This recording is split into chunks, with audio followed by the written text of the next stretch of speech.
À mon sens, les parents inscrivent leurs enfants dans cette école pour l'enseignement qui est dispensé, parce que c'est la seule école en Arménie où ils bénéficient d'un programme encadré entre guillemets par l'ambassade, puisque c'est l'ambassade en fait qui fait venir un prof de France pour enseigner dans cette section. Et puis parce qu'à la fin de la 12e, certains d'entre eux pourront bénéficier du programme Eiffel et pourront partir faire leurs études en France avec les bourses Eiffel. Donc je pense que ça doit motiver en partie les parents d'élèves. La langue française pour mes élèves, enfin pour nos élèves, parce qu'on est plusieurs à leur faire cours, c'est à la fois la langue du bon goût, la langue du raffinement, et pour eux, en fait, ils sont extrêmement francophiles. On est dans un pays où les gens sont très francophiles, les gens aiment beaucoup la France, et parler français, ça leur semble être quelque chose qui est à la fois important et plaisant surtout. Voilà, ils sont fiers d'être francophones. L'idée d'émigration, l'idée d'apprendre le français pour pouvoir émigrer en France, il est possible que ça joue pour certains des élèves, mais je ne pense pas que ce soit la raison principale déjà, vraiment.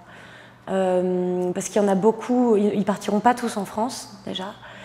Il y en a beaucoup qui iront à l'UFAR, à l'Université française en Arménie. Et il y en a certains qui même ne font rien finalement d'un point de vue professionnel avec le français.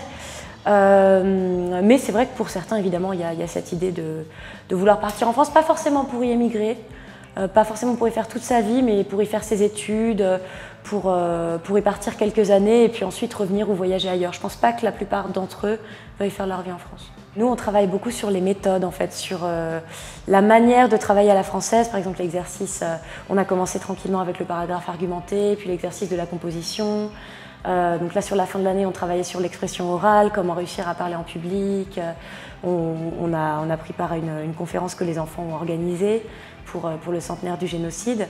Donc nous, on est vraiment plutôt sur la méthode, vraiment sur la façon de travailler. Je pense que l'école 119 a un rôle vraiment important dans la francophonie en Arménie, parce que c'est une école arménienne. C'est-à-dire qu'ici, on a une école française, l'école française internationale en Arménie, qui est par ailleurs une très très bonne école aussi. Mais ici, c'est une école arménienne, donc l'école française, c'est une école française. Donc qu'elle soit francophone, finalement, c'est normal, je dirais.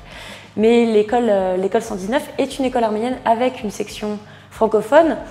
Donc comme c'est les petits, puisque bon, l'université c'est les plus grands, là on est vraiment dans le début, on est dans ce qui va permettre de poser les bases de la francophonie en Arménie, puisque c'est la nouvelle génération.